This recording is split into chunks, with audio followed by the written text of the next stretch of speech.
Welcome back, guys. My name is Arm, and this week we're going back to the 90s. If you watch Drake, ASAP Rocky, Beyoncé, Jake Paul, or even the intro to the Kardashians, you've noticed there's a low-res filter along with a camera reel effect placed over the videos. So I guess that means we're going back to the 90s, or should I say the Kanye West effect.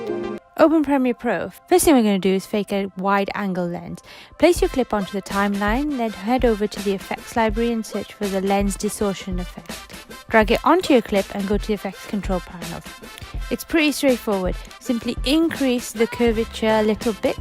If you like more of a curved line, which is typical for wide angle or fisheye lens, then you can play around with the horizontal decentering. Go to the motion properties and increase the scale and adjust the position if needed, and that's how you fake a wide angle lens. From the project panel, I can now create a new adjustment layer. Drag that on top of your clip. We're going to use the adjustment layer to apply all the effects on, and that way you can swap or change the clip underneath easily. On the adjustment layer, we're going to start off with a color correction, and I'm going to use Lumetri for that.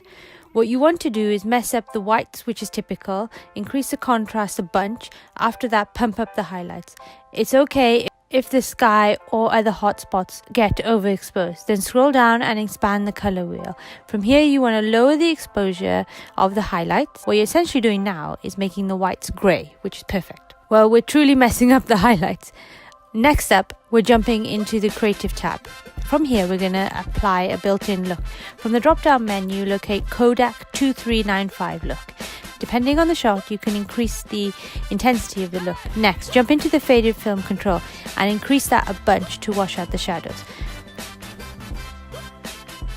For the last step, we're going to jump back into the color wheel, and from here we're going to add a little bit of orange into the midtones, making the shot appear warmer. That's it for the look. Since this is a heavy tutorial, why not have a look at what I did this weekend?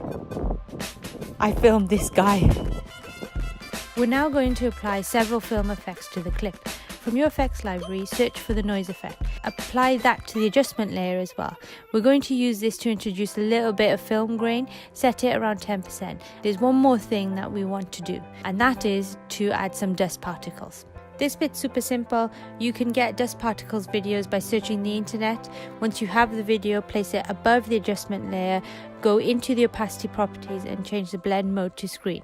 That's how you create an old film look. I did the same thing with light leaks, but changed the blend mode to linear dodge add. First of all, let's cut off part of the 16:9 widescreen. Since this is a scan from a film strip, we're going to create a mask. First, add a black solid on top of the entire edit. On here, draw a rough square mask. It doesn't have to be so straight. Then from the mask properties, click on invert. Last thing to do is the cutout on the side. For that, place a new block solid on top of your edit. When it's selected, head over to your effects control, from which you want to click on the rectangle mask tool under the opacity. Click around the corner to add some extra points. Then hold down the control key and click to remove the actual corner points. By holding down on the Alt key, we can now pull on the levers to create a rounded corner. Finally, go into the mask property and set a feather to 0. And then there's one last thing to do. I'm going to create an orange color solid from the project panel and drag that underneath the black solid that we've just created. Select the black solid, go to the effects control, select the mask from the clip and hit Ctrl or Command C to copy that mask. Then select the solid, go to the effects control, select the opacity and hit Ctrl or Command V for paste. And this time we're going to feather the mask a little bit and change the blend mode to linear dodge add. Did you get that all? Yes? Amazing. As always, I hope you liked this tutorial. Hit the thumbs up button and hit subscribe, and I'll see you next week.